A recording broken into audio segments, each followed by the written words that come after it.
Denny Hamlin climbed out of the number 11 Progressive Toyota at Iowa Speedway on Sunday afternoon, drenched, cooked, fighting a brake pedal that had been going soft on him for 350 laps. And then he said something that lit up every NASCAR group chat in the country. "If every race were like this," he said, "I'd retire after this season." Then he looked up at the scoring pylon. 5th place. Still the points leader. So which is it, Denny? That contradiction right there is the entire story of Denny Hamlin's 2026 season. At 45 years old, in the stretch of a career where drivers usually manage to climb and quietly negotiate exit ramps, Hamlin is wheeling the best stock car of his life. He qualified 29th at Iowa Speedway after brake trouble sabotaged his practice runs and his qualifying lap. He still hacked his way through traffic to a 5th place finish, while 4 Joe Gibbs Racing Toyotas filled the top 6 and Ty Gibbs took the checkered flag. He left Newton, Iowa with 923 points, a 103-point cushion over 2nd place, and a locked spot in the chase with 3 regular season races still on the calendar. That is not a driver fading out. That is a driver on an absolute heater. And it is exactly why his future just got so complicated. So let me walk you through the timeline, because Hamlin has been remarkably consistent about this, right up until the moment he wasn't. In July of 2025, in the garage at Indianapolis Motor Speedway, Hamlin signed a multi-year extension with Joe Gibbs Racing that keeps him in the number 11 Toyota through the end of the 2027 season. He called that deal, in his own words, most likely his last. Then came a genuinely brutal winter. He finished runner-up in the 2025 championship, the 2nd runner-up finish of his career after 2010. His antitrust lawsuit against NASCAR marched into a federal courtroom in Charlotte, and in December, his father passed away. By the time the Cup Series haulers rolled into Darlington Raceway in the spring, reporters asked him again, and I want you to hear the exact wording because the wording matters. "I'm not really sure," Hamlin said. "I think that I've given them enough of a heads up that they're working on the plans for beyond. So as long as those all go as planned, I still assume that the end of 27 is it." Catch what he did there. He did not say he is done. He said he assumes he is done, and then he chained that assumption to whether Joe Gibbs Racing gets its succession plan right. That is a man leaving himself a door. Then Michigan International Speedway happened, and the door opened wider.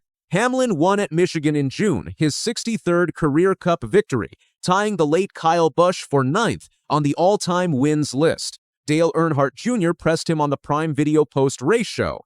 Was he really stepping away after 2027? And Hamlin got honest in a way drivers almost never do on camera. "I don't know," he said. "The weeks are a little tougher. I feel as though there's 3 things that happen. You lose your eyesight, you lose your reaction, and your body hurts. The body hurts are there." That is a 45-year-old professional athlete telling you, on live television, that the wear is real. Not the speed, not the racecraft, the recovery. And then a week later at Pocono Raceway, he went out and won again. 3 victories in a row for the first time in his entire career, 64 wins total. More than any driver in NASCAR history who has never won a championship. The body says one thing. The stopwatch says something completely different.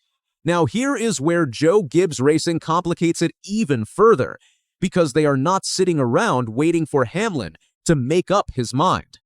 They already have a plan, and his name is Brent Cruz. Cruz is 18. He came up through late models and Trans Am, won 6 ARCA Menard Series races, turned 18 in March, and now runs the number 19 Toyota full-time in the NASCAR O'Reilly Auto Parts Series for Gibbs. He has already turned laps in a Cup car this season.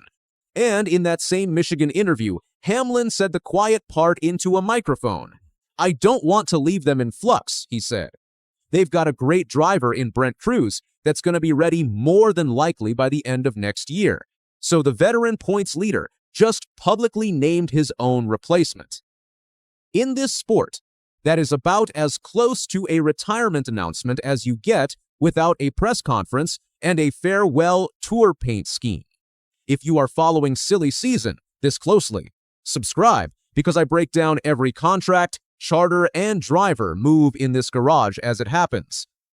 But the driver's seat is only half of Denny Hamlin's world, and honestly, it might be the smaller half now because Hamlin is also a team owner.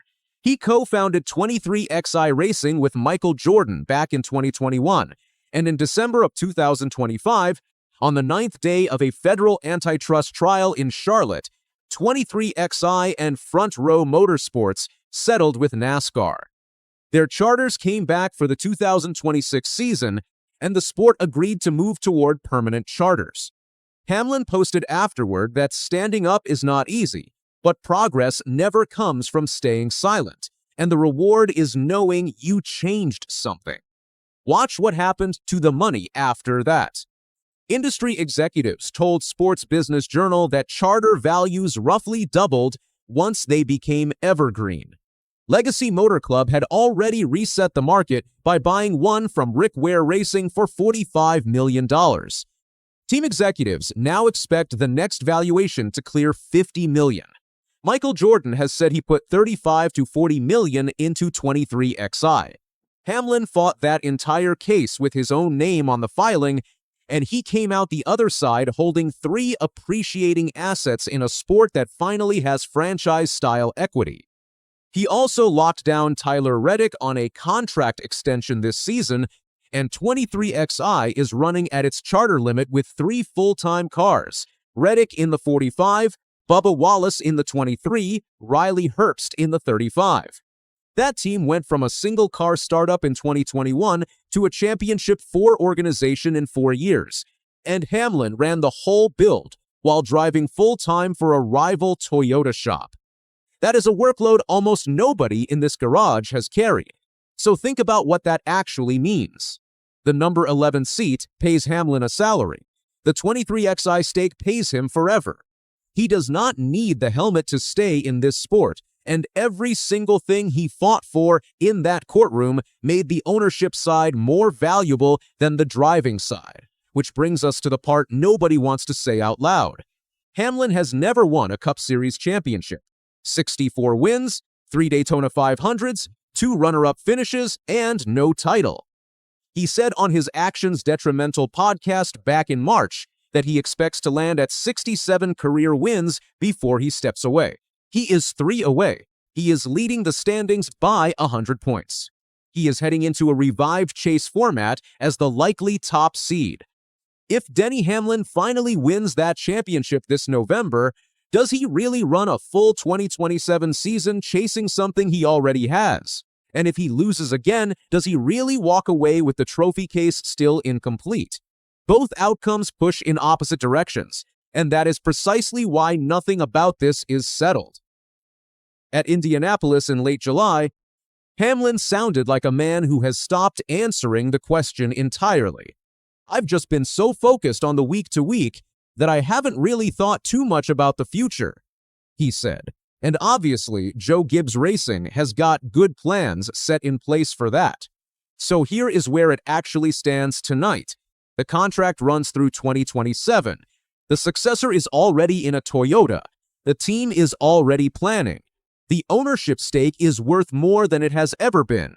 And the driver keeps winning races and keeps telling anyone who asks that he assumes it ends. Right before he goes out and dominates another Sunday, Denny Hamlin told Dale Jr. to check back with him in 6 months. Twice. That was June. The clock is running, and every top 5 finish makes the answer harder. Drop your take in the comments. Does Hamlin actually park it after 2027, or does a championship this fall change everything? Subscribe for the full breakdown, because this story is nowhere close to over.